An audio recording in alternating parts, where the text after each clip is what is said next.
Well, we had been anticipating the release of the document and looking forward to it. And we had already briefed our general counsel's office that the document was coming and had told them that as soon as it came out, we wanted to meet with them because we expected to use that as a guidance and to be very aggressive in using it as a guidance.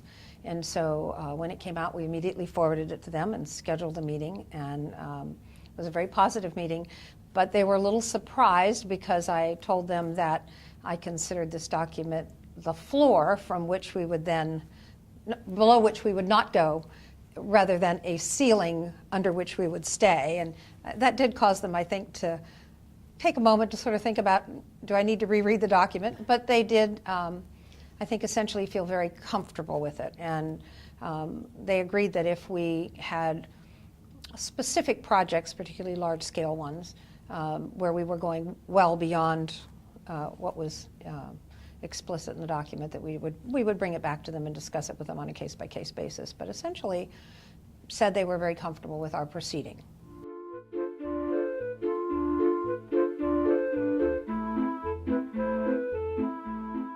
I think we've always been a lot more willing to take risks, but their whole job is to keep us out of court.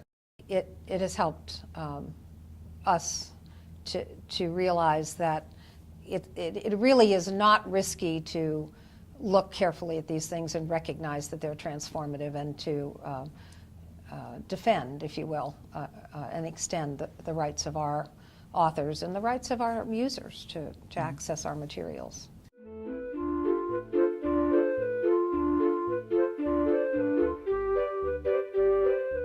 Yeah, we've had a number of internal meetings and discussions.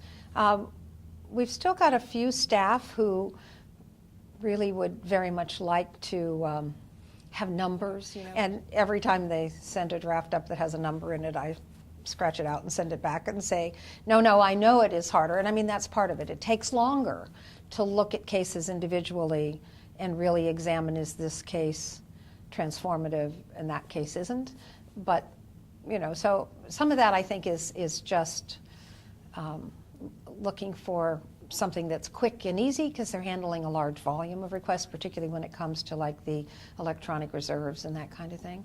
But I think in terms of their managers, and certainly from their managers up the food chain, I think it's helped everybody's level of comfort and assurance that they can do more and should do more.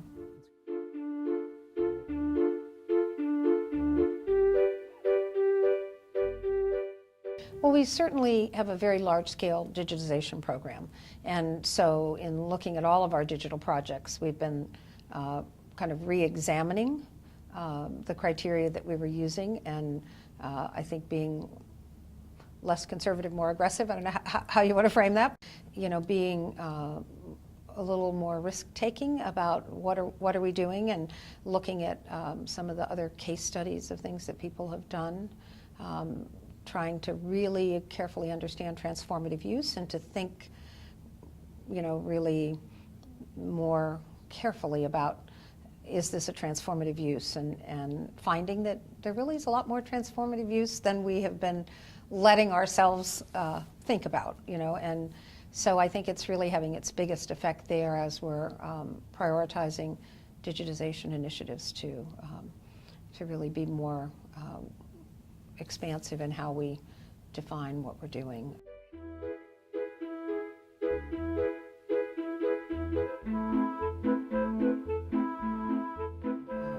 We have implemented, though not directly as a result of the code, but reinforced by the code, an orphan works policy, for want of a better term, for our own electronic theses and dissertations. So we're doing a retrospective digitization, and we're doing that with we're notifying you if we know how to find you, and we're making public an ability for people to say, no, I found you and I don't want you to have my dissertation up, but that we're being aggressive about some of those kinds of things, and again, with more confidence, I think, in moving forward. And I think the decision yesterday on HathiTrust will embolden us further in terms of feeling that we now have the courts really acknowledging libraries' role in scholarship and research and teaching, and how fair use fits into that in a very legitimate way.